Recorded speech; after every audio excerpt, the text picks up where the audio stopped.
thank you for joining us. I'm Mary Yanez, Director of the Senior Adult Program at the El Paso Community College, and we have a great show, very informational for you this week.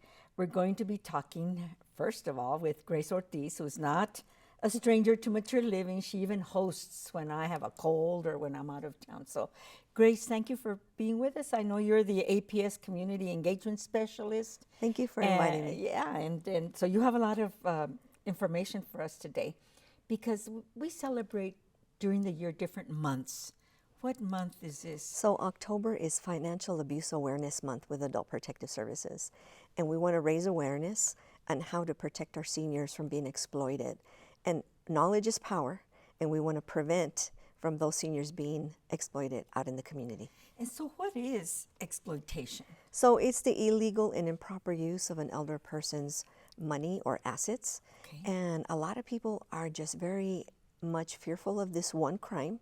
And it's very, very underreported, Mary. And it's very devastating for an elder or a couple to have their money missing all of a sudden. So what are some of the signs?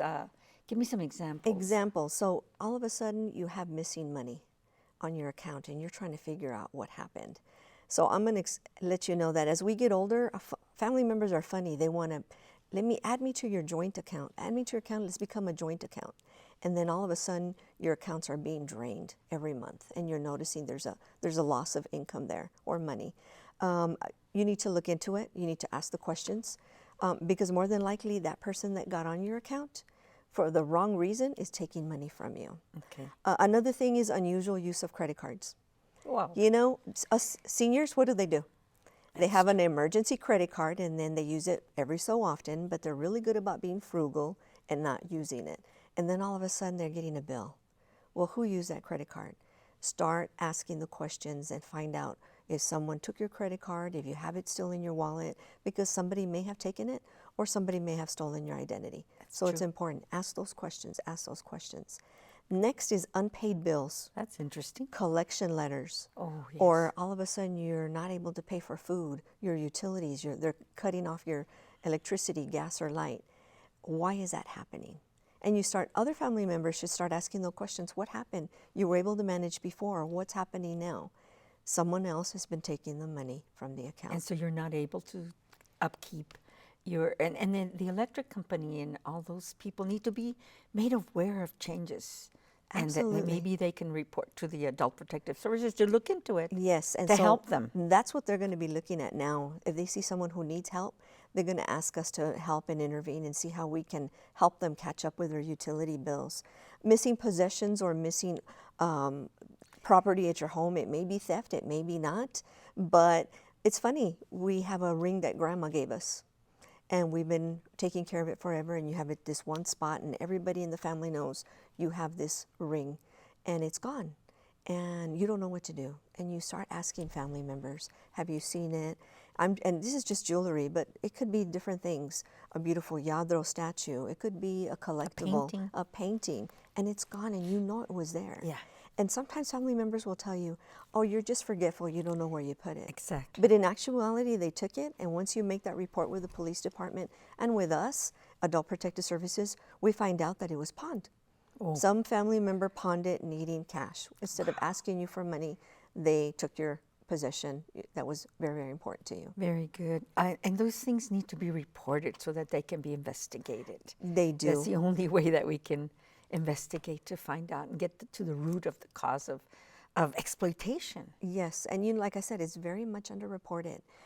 If you see a senior that's all of a sudden changed, their changes are their mood is different, their demeanor's different, they're depressed, they're withdrawn, they're sad, and they don't really want to talk about it. And once they finally talk about it, it might be too late. Hundreds of $1,000s could be gone. Only because they're ashamed. That shame is there. I'm so embarrassed because I should have known better than to allow my best friend on my account, who I thought was taking care of me and taking advantage of me at the same time. That's true. So, and they don't want to tell their family. No, they don't. They're embarrassed. And then there's another thing that I wanted to talk about is intimidation and coercion. That's a big word. Every month we get a check, right? Yeah. And Social Security. There it is, and they know it's there on the certain date. And what happens? That same family member shows up and says, "I need money, and if you don't give me money, you know what? You're not going to see your grandkids for Thanksgiving or Christmas. Those holidays are around the corner." And this is when those intimidation, coercion, and sometimes it can lead to violence, but it shouldn't be happening. Yeah. It's your money, and it's everybody's business to get involved and make sure that your money is with you, not with someone else. So we have to watch those draining accounts all of a sudden going down, down, down. Yes. And bankers can help too, can't they? So there was a law that was passed, I guess, 2 legislative sessions ago, where banks are now mandated to report any strange activity on a person's account, especially if they're an elderly person. And they're trained also to look out for things at the teller. Somebody brings in somebody and she's trying to withdraw $100, and the person with her says, "No, no, no, we said 500. Oh my God. And you can see she's nervous, you can see she's upset. So all of a sudden she does withdraw the 500, but then it's reported to Adult Protective Services. Very good. I'm glad that people are on call all the time to notice things like that, and we need to know how to protect our seniors. Again, our motto is it's everybody's business. Oh, very and good. we need to get involved, and we need to hear what's really happening in the lives of our seniors. So we talked about missing property, mismanagement of assets. So the I want- powers of attorney are. I was going to say Oh, boy. that, I believe we all need a power of attorney in our lives, because we never know, something might happen to us, and there's different kinds: financial, medical, and the durable. But that financial one is very, very sticky. A lot of people will say, "You know what, let me get a financial power of attorney in case something happens to me and I'm not able to make decisions. You can run to the bank and you can pay my bills and you can help me," right? Right. The bad part is that person, for some reason, the day they realize that they have been appointed to be the person on the power of attorney, they think that's the day they start making decisions. And that's not what the wording says on the power of attorney. The power of attorney says it will take effect the day that you are no longer able to make decisions. Wow. And so they abuse their power with that one power of attorney. So is there help? Absolutely, goodness. there is help, and that's Adult Protective Services. You can call us at 1-800-252-5400, or you can go online at texasabusehotline.org. Report it. That's the key. Report. You suspect, Report. I like saying that. Report. report it to us. We're going to get involved. We're going to see. I'm going to tell you, about 80% of the times it's too late. $200,000 are gone, or $100,000 is gone. We should have gotten involved when it first started, so that we could preserve those funds for that senior who's going to need it in their golden years. Well, this is the month, Exploitation Month. APS is on the ball, making sure that there's awareness out there and that all families watch their elders and make sure they're protected from theft. Yes, we're Thank you. there for them, Thank and we you. want to help. Thank you for being with us. Thank you so much. And bring us some more information. Anytime, you're welcome. Come back to Mature Living. Thank you, And I'm Mary. sure we learned something today, didn't we? Very good. Okay, we'll be back with more guests. Grace Ortiz was here with Adult Protective Services. She is the APS Community Engagement Specialist. And we'll be back with more guests.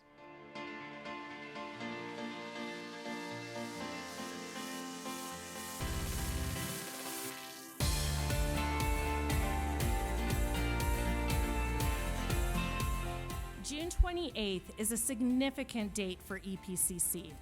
It was on this date, exactly 50 years ago, that the voters supported a ballot to create the college, and we are still going strong today. To a distinguished past and legacy, and to building an even brighter future, it is because of the entire community that EPCC is and will remain the best place to start and finish. The Board of Trustees is committed to meeting the educational and workforce needs of our students and grateful for your support these past 50 years. Many advantages of a long life is that you're able to see how an idea you had 50 years ago turned out. And I would say that the El Paso Community College idea, with over 1 million students who've gone through your portals, 30,000 attending now, 5 campuses, soon to be 6. Turned out to be a pretty good idea.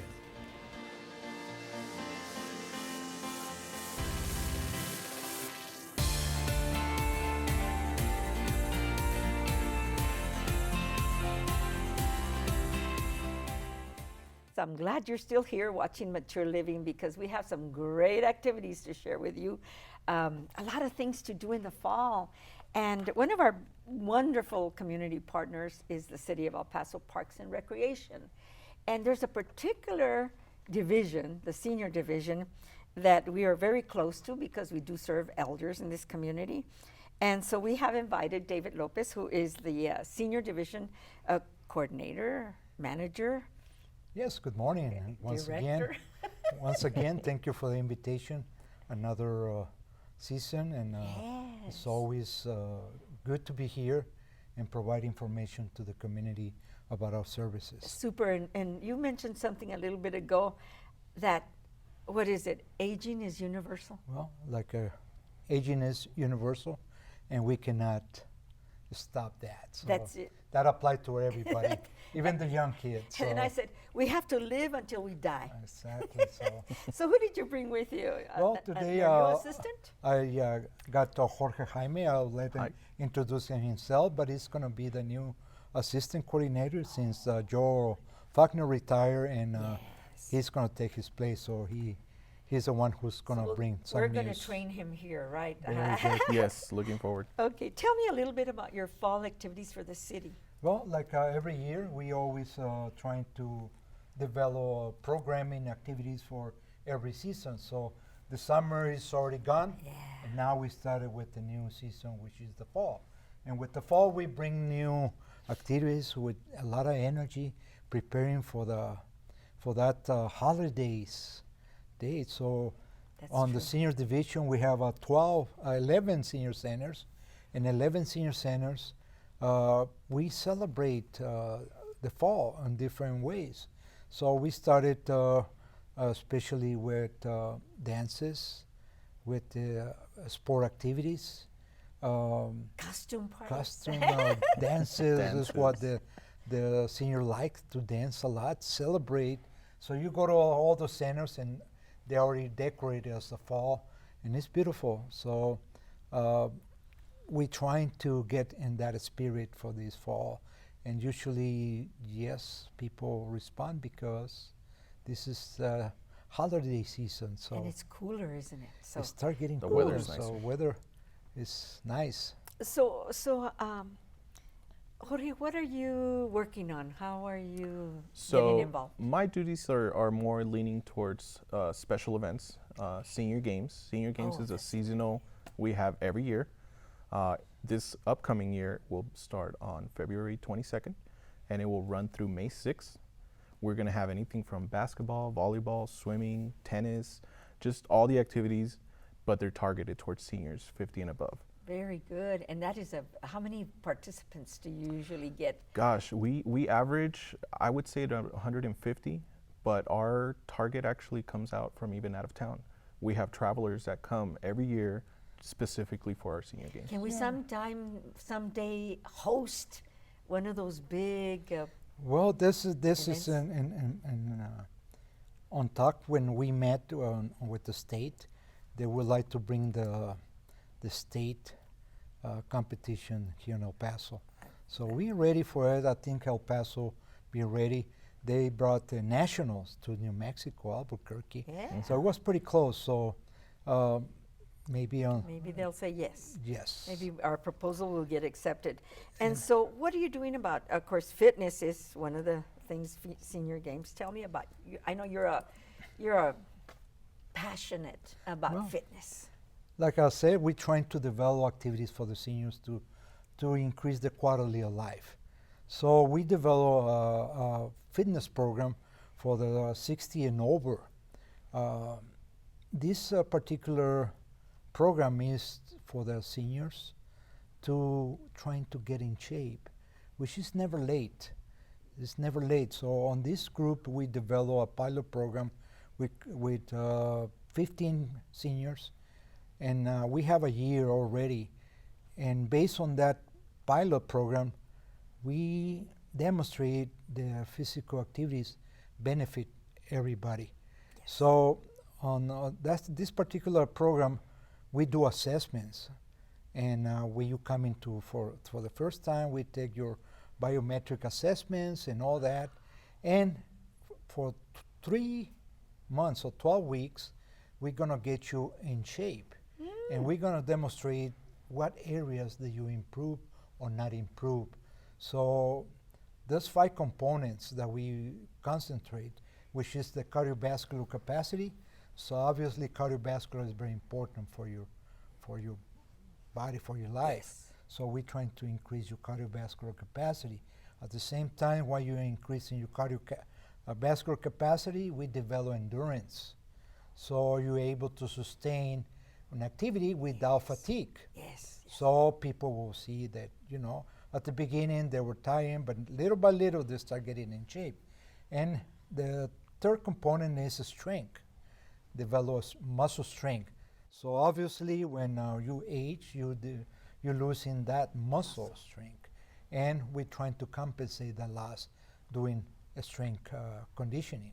So with this area, and flexibility, another important component, that you have to have your ligaments, your tendons, your muscles. Tai Chi helps with that. and Exactly, yoga. with elasticity. So we develop that. And at the end, we base on your body composition. Body composition is your body fat, your blood pressure, your glucose, all those that's to Awesome. be Very on level.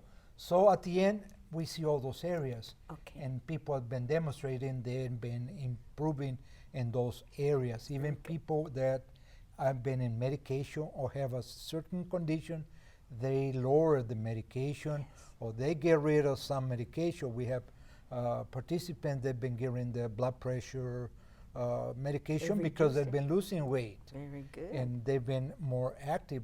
The glucose for the people with diabetes, they control their sugar levels better. So there's many areas. So it's Very a very, good. very important. Everybody can participate. We coordinate with the WellMed clinics. So it's a sponsor event. If you want to be part of it, WellMed sponsor your membership, which costs $90 for the 3 months, but WellMed can pay for that. You know, I probably will run out of time here, but I did want to mention and ask about your Connect Bowling and your walking clubs real Sure. quick. So our Connect Bowling, we do one every month. Our upcoming one is October 30th at Grandview Senior Center. Okay. It's a really fun program because it kind of introduces seniors to an electronic era because it's not actual bowling, it's with the Xbox Connect Bowling. virtual, So it's kind of. virtual, so they don't have the stress of carrying the heavy bowling ball, but it's just as fun. It's fun. So we have because the eyes tournaments. don't know that it's not real. huh? Exactly. They The feel brain. the motion, but they don't have the stress to Very it. good. And the walking clubs, I know that's something that. Yes, the walking club, we are organizers in all the senior centers. This is also a sponsor clubs that we can collaborate with different organizations think to Humana promote is doing that. walking. Humana is one of the also the sponsor this event.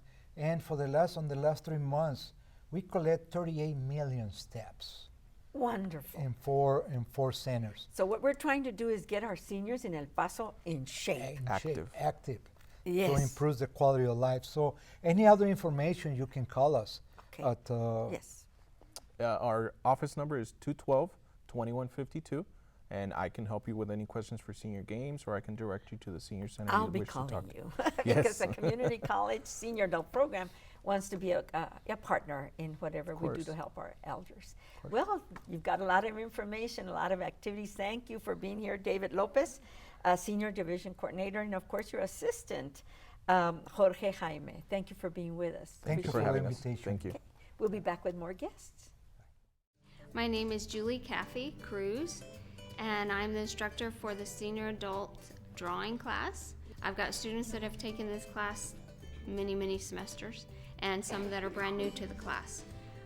But we start out the class teaching the art elements, and then we go into drawing still life, which is what they're doing today. So they learn to draw from real life as opposed to drawing from a photograph. I don't think I'm a professional artist. I'm still learning, and I'm having a blast in this class.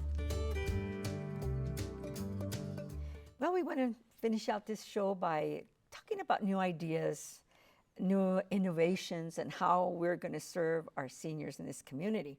And so I've invited David Lopez, who is the coordinator of the senior division for the city of El Paso, Parks and Rec division, to stay and talk to me about some new ideas he's got that we were sharing earlier. And I wanted to just follow up on this conversation. David, thank you for staying. Well, thank you again. So, very important topics. Topic.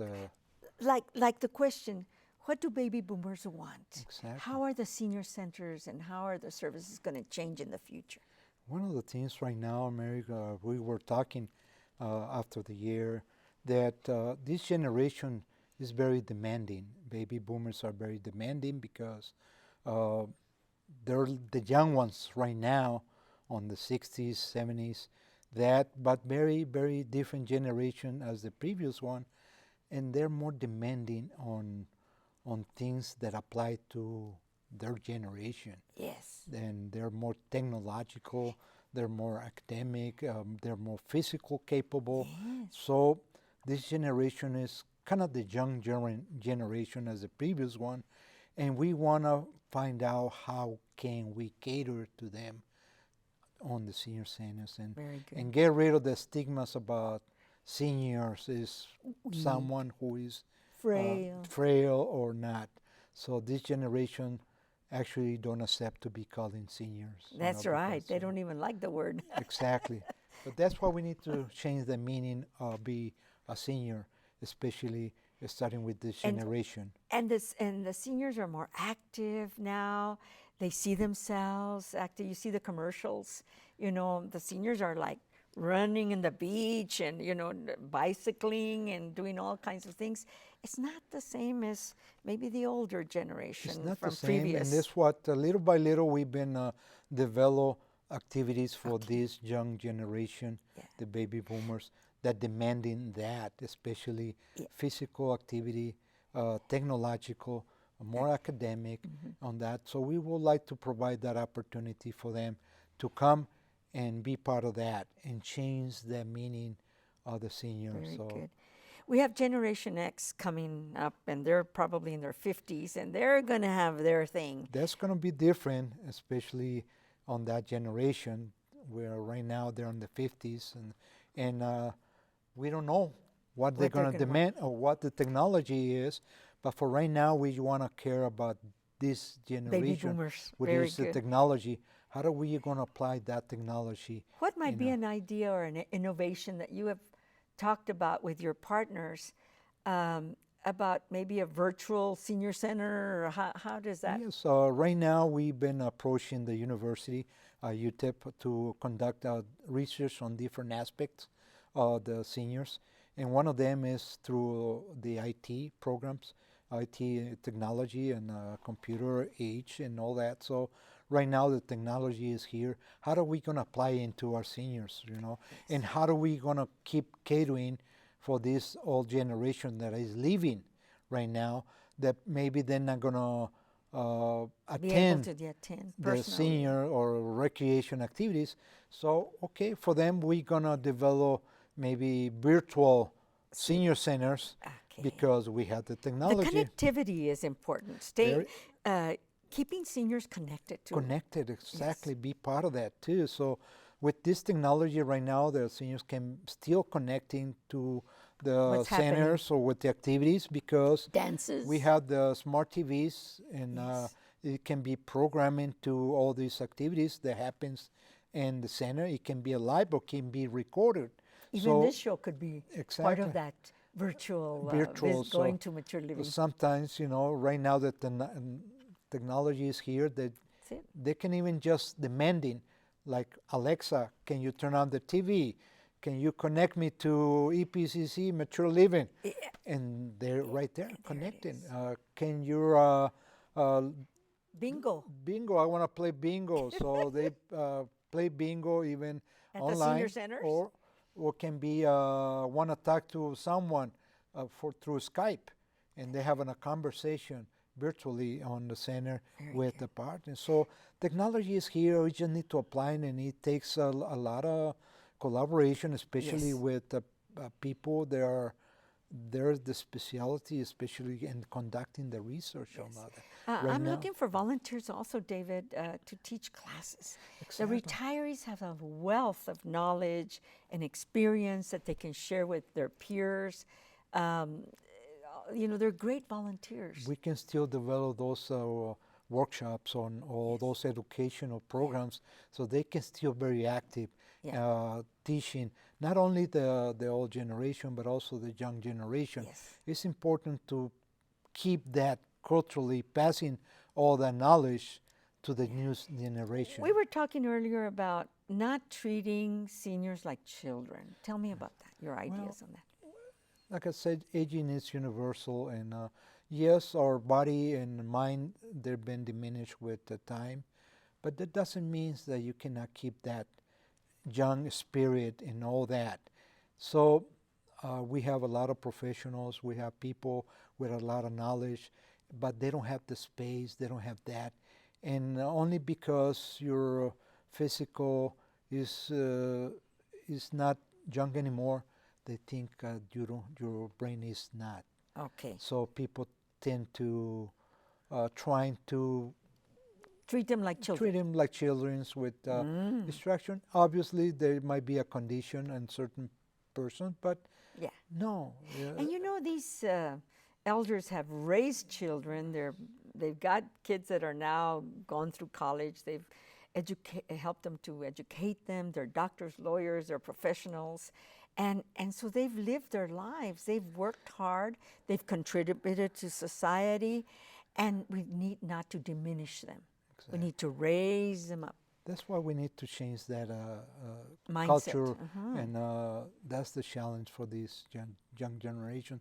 How do we connect? How do we make those young generations understand the older generation? So there's a lot of intergenerational.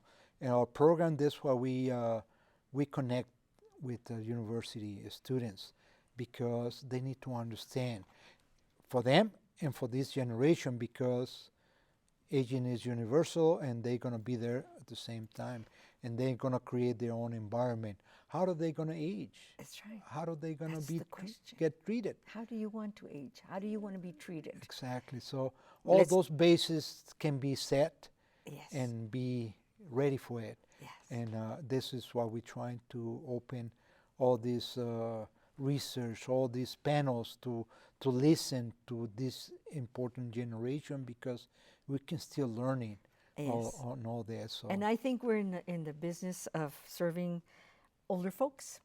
They don't want to be called seniors. They don't want to be called viejitos. And so we're not. We're going to change the whole thing, and we're going to go with the flow. Exactly. And we're going to create these wonderful programs. But our time's running out. We've got to see you all next week. And so we're going to continue our conversation here with David. Thank you. Thank you very David. much. Yes, thank you. Thank you.